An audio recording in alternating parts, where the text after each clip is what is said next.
evento, né? Hoje em dia se compra roupa até em evento, né? Ah, mas muito bom. O nome de vocês, né? Sidney. Giovanni. Bruno. Olha, eles têm tipo uma espécie de Marcelinho aqui, olha. Marcelinho zumbi, né? É maneiro, olha. Ele compra com xenóticos também? Ah, então vale.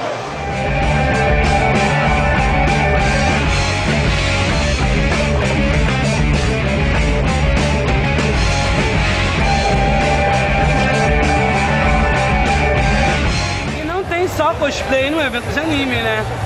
Dentre todas as diversas coisas que tem também os criadores de mangá e fanzine, né? Estamos aqui com Newton, né? Newton, que faz fanzine, né? E qual deles aqui é o seu? Esse aqui? Esse aqui, o Stein, de comédia. Você pode nos contar um pouquinho sobre o que se trata?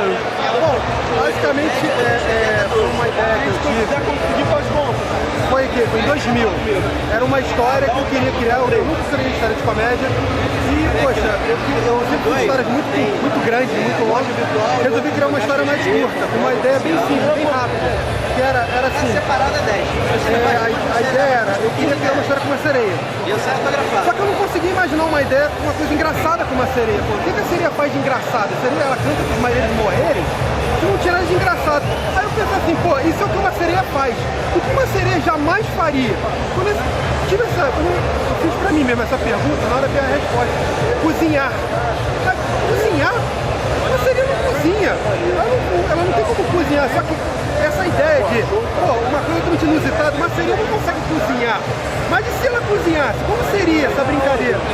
Essa ideia de colocar um personagem mitológico... Então a história é basicamente a sereia cozinhando e tem os amigos dela. Na verdade, a ideia é que em cima desse conceito da sereia, eu criei um universo inteiro de criaturas que eles estão numa cidade chamada Macai City, que nessa cidade os humanos e monstros vivem em harmonia. Só que a piada é que eu sempre coloco as criaturas fazendo uma coisa que você não espera delas, como por exemplo, a sereia cozinha no restaurante de uma vampira, a vampira é a dona do restaurante. Aí sempre tem uma brincadeirinha, por exemplo, a apresentadora do programa do local é uma esfinge de 5 mil anos de idade. Sempre tem eu pego uma criatura e coloco numa situação inusitada. O Templários, ele surgiu de uma ideia que eu sempre gostei muito de filmes medievais, como a Cruzada, a Arma e o Cavaleiro Templário. E quando eu estava querendo ter uma ideia para escrever uma história, eu percebi que não há muitos dados sobre a ordem dos Cavaleiros Templários. Você não se vê muito isso nem na escola, nem em filmes. Então, eu pesquisei bem a fundo e resolvi escrever sobre a ordem dos Cavaleiros Templários. Eles como ordem, tudo sobre a maçonaria. E esse meu personagem Arthur, ele já foi protagonista de algumas outras 3 histórias que eu tinha criado. Só que ele caiu como uma luva pros Templários, foi o que pegou na internet e a galera curtiu a ideia. Então eu pego todo esse contexto de guerra medieval, da história dos Templários, a guerra com o Saladino, e montei um mangá sobre isso. Essa aqui é uma história nova minha, que foi inclusive pro concurso da Shonen Jump. Essa é uma página que vocês estão vendo, que eu tive que traduzir ela em japonês, com uma prima minha que mora lá no Japão, ela me ajudou nessa parte de traduzir para o japonês. E foi pro concurso da Shonen Jump, ó, mostrando pra galera como é que é o processo de criação de página, uma página quase pronta, uma página completa. E fora alguns desenhos também que eu faço. Faço por diversão, faço por trabalho.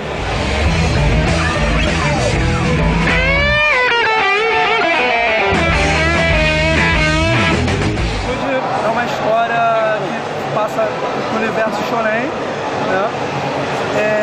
Mangá masculino, com ação, voltado para o lado esporte, né? Onde é um mundo exatamente como o nosso, tirando uma pequena coisa, ao invés do futebol ser o esporte mais famoso, é o jogo de bola de luz. Ele é tratado realmente como esporte, onde muitas pessoas não conhecem, né? Por exemplo, no Paraguai tem campeonato, mas o troféu, na Europa acontece também, né? Então mostra um pouquinho como o jogo se iniciou, né? Um pouquinho de fantasia misturado nisso tudo, né? Só que tem um pequeno problema nisso tudo. O personagem principal não gosta do jogo. A mãe dele é campeã mundial, se mudou para a Alemanha e com isso ela ficou para lá de vez e não quis mais voltar pra poder rever a família e tudo mais, né? Isso fica um mistério na história. Então o personagem principal, ele fica com muita raiva disso, né? Só que no fundo ele quer rever a mãe. E ele percebe que a única maneira dele poder reencontrá-la é ele entrando de cara nesse jogo que ele não gosta.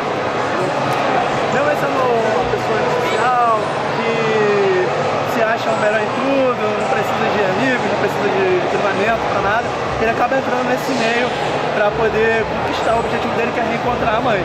Né? Nesse meio do caminho ele vai encontrando alguns empecilhos, né? Algumas pedras no caminho dele, e o que dificulta o aprendizado dele para poder chegar no objetivo dele. O mangá tem 5 edições até agora. Assim. Eu tenho o volume do mangá e tem uma previsão de 20 edições no primeiro arco, até ter a noção se eu vou continuar com o segundo arco, criar coisas novas, para ver até onde isso vai dar.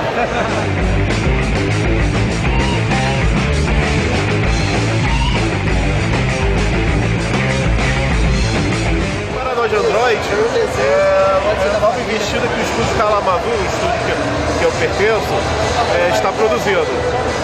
Nós fazemos, vai ser sempre a graphic novel fechada, começo, meio e fim.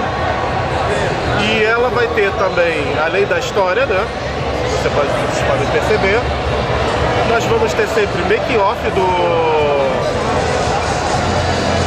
da história.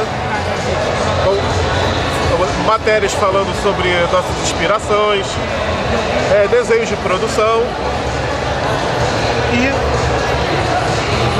mais desenhos de produção. Se quiserem dar uma olhada, podem...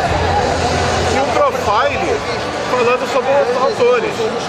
Eu já fiz várias outras histórias, como por exemplo a Gun Spirit, que foi publicada lá no estúdio Majulu V, que vocês já devem ter falado, entre outras também que eu já fiz sozinho.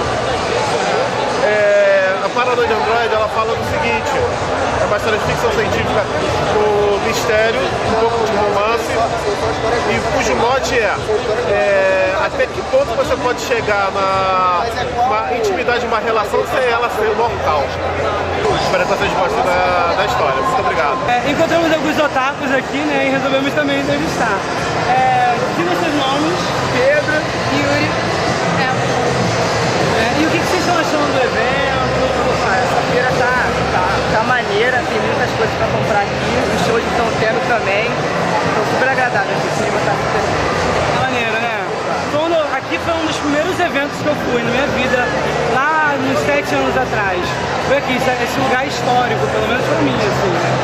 E já comprou muita coisa também? Olha, só gastando dinheiro, né?